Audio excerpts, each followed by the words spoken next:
Salut les poulets, bon bah écoutez, je vois que la petite vidéo elle vous a plu. Alors je vais vous parler d'autres trucs que j'ai fait sur ma bécane. Si ça vous sert et puis que vous aimez bien ça, moi ça me fait plaisir aussi. Je vais vous parler des amortisseurs, enfin des ressorts d'amortisseurs Hyper Pro. Alors j'en ai mis à l'avant et j'en ai mis aussi à l'arrière. Alors j'ai pas changé l'amortisseur Hyper Pro, j'ai juste changé le ressort d'amortisseur arrière Hyper Pro. Alors concrètement, donc l'idée c'est que ce sont des ressorts qui sont progressifs. Donc l'idée du progressif, c'est ce que je vais vous remontrer après tout à l'heure sur l'amortisseur de direction. La différence entre RSC et CSC, c'est exactement le même principe. C'est qu'en fait un ressort constant, c'est-à-dire que on lui applique une force d'un coup et il rentrera constamment. Le progressif, quand on va lui apporter une force d'un coup, elle va d'abord se comprimer très doucement, enfin très vite, pardon, et après doucement constant. Donc il y a une phase qui va absorber très vite les chocs brutaux, et une autre phase après qui va faire qu'il y aura un amortissement constant. Je vais vous l'expliquer sur la route et ça va être beaucoup plus simple. En fait, grosso modo, depuis que j'ai changé ces ressorts, la moto tape beaucoup moins. C'est vraiment, que ce soit l'avant ou l'arrière, les bosses, les trottoirs, enfin les petits trottoirs, hein, j'entends bien, les bosses, les plaques d'égout, tout ça, je les sens beaucoup moins fort. Et la tenue de route s'est vraiment améliorée aussi.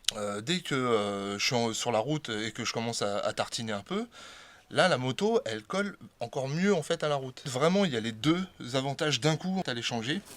L'avantage donc d'absorber un peu plus les chocs, la moto tape moins, et d'un autre côté aussi la tenue de route s'est vraiment améliorée. Je veux pas encore vous pousser à la dépense, mais si vous voulez faire un petit truc, un petit cadeau à votre moto qui sera moins cher qu'un amortisseur de direction ou quoi, et que vous voulez vraiment améliorer cette tenue de route, le ressort arrière qui se met sur l'amortisseur d'origine coûte 94 € et les ressorts de fourche avant, il y en a pour 124 €.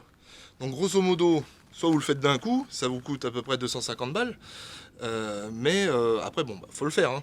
Mais pour les 250 balles, vous avez l'huile aussi qui est fournie avec l'huile de fourche. Si on arrivait à trouver un tuto pour les mecs qui savent pas le faire, bon, moi je l'ai pas fait moi-même, je suis allé le faire chez Daffy, j'ai démonté la fourche moi-même, j'ai ramené les deux tubes et après Daffy m'a fait les échanges de ressorts. Ça a dû me coûter, je crois, 60 balles, un truc comme ça, quoi. Alors, franchement, je préfère le faire.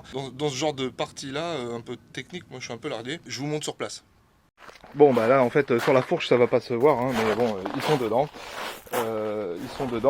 Et à l'arrière en fait, voilà. Alors il y a deux coloris qui existent je crois. Il y a le violet et le noir. Bon moi il est violet. Donc voilà, ça c'est la partie ressort. Je peux pas trop vous l'expliquer ou vous le montrer en fait sur la route, mais bon. Là je vais vous montrer l'amortissement de la direction. Alors là je suis à fond, donc au plus dur. Là vous allez voir ce que ça fait quand c'est progressif. Alors je vais me mettre d'un coup, et là je vais faire un coup, hein. Voilà, vous voyez, elle a tourné très vite, et après d'un seul coup, attendez, je vais essayer de me caler pour que ça se voit mieux, et d'un seul coup, voilà, là c'est progressif. Donc ça a quand même absorbé un gros choc. Par exemple pour un évitement de portière, le RSC qui est progressif, c'est vachement important. Si vous avez un CSC pour piste, ça vous n'allez pas pouvoir le faire. Ça sera constant en fait du début à la fin, et vous ne pourrez pas facilement faire absorber un évitement de portière par exemple. Voilà. D'où l'intérêt vraiment d'avoir le RSC si vous êtes sur la route. Bon après je sais qu'il y en a qui ont des CSC qui sont sur la route, mais vous serez plus embêté pour les évitements de portière que sur le RSC. Voilà, ça c'est la fonction. Alors par exemple si je le desserre, vous allez voir la différence. Je le desserre total. Voilà, là je vais en buter, j'ai plus d'amortissement quasiment. Voilà. Et là, il faut quand même que je mette plus de force. Et voilà, c'est plus dur, mais après on s'y fait sur la route. Voilà, c'était la petite vidéo du jour.